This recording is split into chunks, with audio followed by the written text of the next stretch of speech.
Good afternoon, London. Must have brought the weather from Africa. Cardinal Resources. We're a Ghana-based company. Our operations are in Ghana and West Africa.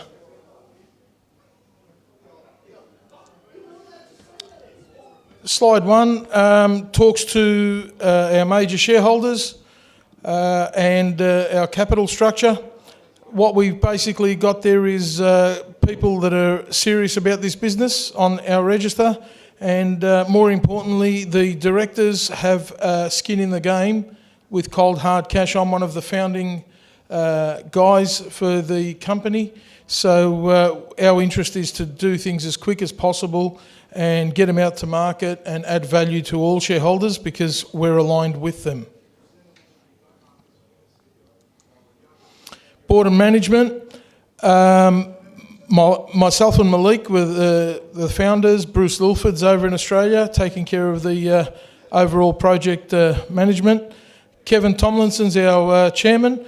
Kevin's an investment banker with many years of history. Jacques McMullen, he's a retired Barrick guy who oversaw 27 mines for Barrick. He's a technical guy. On the board, we've got McKaylee. He's also a lawyer, corporate lawyer, who's in this space and understands it well. Bob Schaefer, one of the founders of Kinross and the past president of PDAC, because we're dual listed on the TSX as well. Project, regional greenstones, there's West Africa, some of the mines around it, and we're on the fringes of the greenstone belt. Just on the Ghana side. Here we are in the northern part of Ghana, and what I'd like to draw your attention to is the fact that southern part of Ghana has been mining for over 100 years, and we are the first reasonably sized deposit that's been discovered. I know the area intimately. I first went out here 22 years ago. So it's very familiar for area, and we understand and have very good community relations with people as well. But there we are, and we've got a big government push to assist us to the project to get into development. Our PEA was published earlier this year. 3 throughput scales, 4.5, 7 and 9.5 million tonne per annum. The numbers are there. That's a summary of the economics. Beauty's in the eye of the beholder, so make of it what you will from the IRRs and the MPV. But what that tells us as a board is that there is a project there to be built. Some of the detail behind it. In a nutshell, these 3 throughputs could give us anywhere from 160 to 330,000 ounces per annum. And one of the good things is the strip ratio is also fairly low. It's 1.2 at the moment. The scale, here it is here, 6.5 million ounces in indicated category, and only 500,000 ounces around the periphery of the deposit. Excuse me. Just a few comparisons on confirming what the panel said this morning about the gold space and undervalued stocks. Well, we're one of those. There's some other charts for you there as well, but I'd like to draw your attention to the one over there on the right-hand side. We did a few price points, $1,200 and $1,300, and you can see the IRR's still fairly respectable.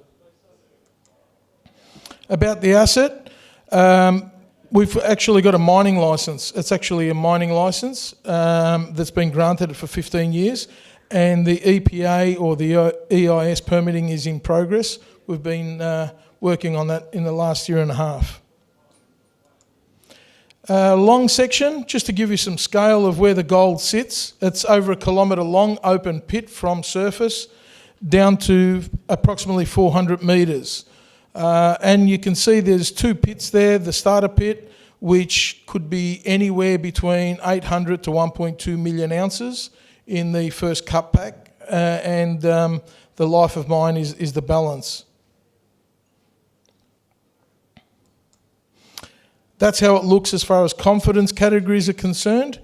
I'm not sure if you can see it there, but that plan view just around here, you can see the yellow, the 500,000 ounces is just around the periphery, which is to be expected. It's a function of drilling, but by and large, the entire deposit is in the indicated category.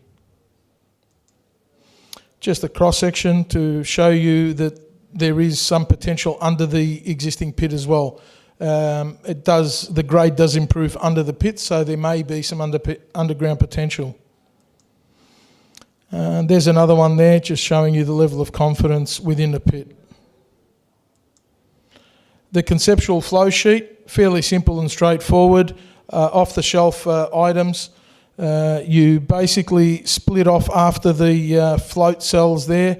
90% of the total mass goes off into tailings. 10% becomes a high-grade concentrate that is in the range of 15 to 20 grams, which then goes on to be reground and run through a leaching circuit, and you pour the gold on site. So if, for example, we ran 5 million tonne through the front end, 500,000 of that would remain as a high-grade concentrate of about 15 to 20 grams per tonne, and that's it. Small footprint for the back end, and it helps with the capex and the opex, of course. Regional exploration. The significance of these slides is that that's where Namdini is. So we've got gold showings here. Definitely a plant will be built here, but all these other properties are within trucking distance. No more than about 50 kilometres. That's this one here. And we're actually drilling at the moment. We've just started a campaign, and all the rocks that we can see in our hands look mineralised, but the laboratory will confirm that. But the idea is to pick up a few satellite pits around the place at the very least, and see what impact those satellite pits have on the production facility. If they're big enough, well, of course, they need to be evaluated independently to see if they need their own production facilities. But if not, and they're truckable, well, there's your plant there. You just haul either ore down there or set up a small plant and get your concentrate and bring it down to the plant. But this will be the central hub for the area.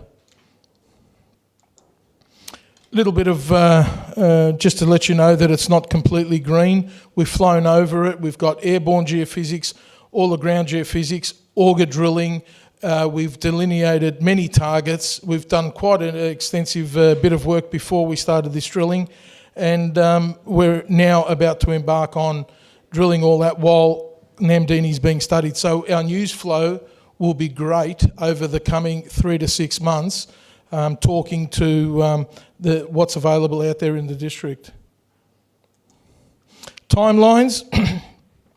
The key ones here are the updated PEA towards the end, and regional exploration. The updated PEA, given that we now have 6.5 million ounces in indicated, we may have to optimise our mine schedule, which means we may have to consider a larger than 10 million tonne plant to do the project justice and put that out into the market. And of course, CapExes will all be reviewed and the rest of it as if we were doing a PFS.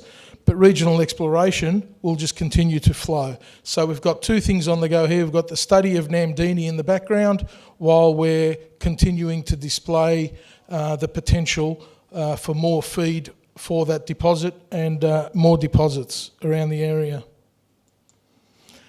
Well, what do I say there? The panellists said it all this morning.